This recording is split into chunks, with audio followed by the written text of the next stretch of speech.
Günel şef, düşbərən xəmirini necə hazırlayırıq?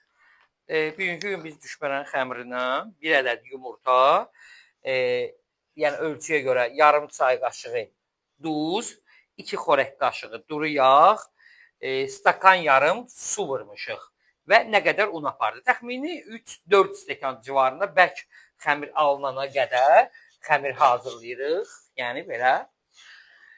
Və əgər xəmiri 1 ay düşbərəni büküb soyuducuda saxlayacaqsa, dondurucuda, onda yumurta sarısı vurmuruq, sadəcə yumurtanın ağını vururuq. Çünki bilirsiniz, yumurtanın sarısı parçalanma, didilmə, ovulma effektini verir deyə. Ona görə biz sadəcə ağından istifadə edirik. Əgər 1 ay, 2 ay dondurucuda qalacaqsa. Bəs ətinə hansı ədviyyatlar vurulur?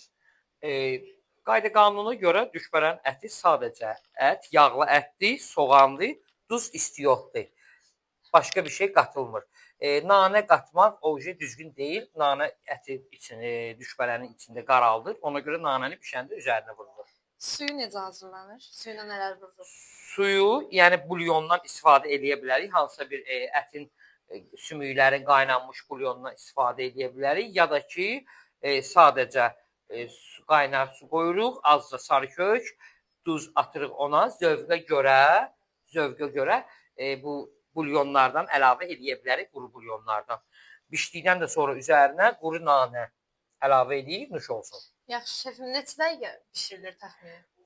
Donmuş, deməli, bu cürə donmamış düşbərə bişir 8-10 dəqiqə, ondan çox çəkmir. Amma donmuş düşbərə olanda 10-12 dəqiqə çəkir. Çox sağ olun. Buyur.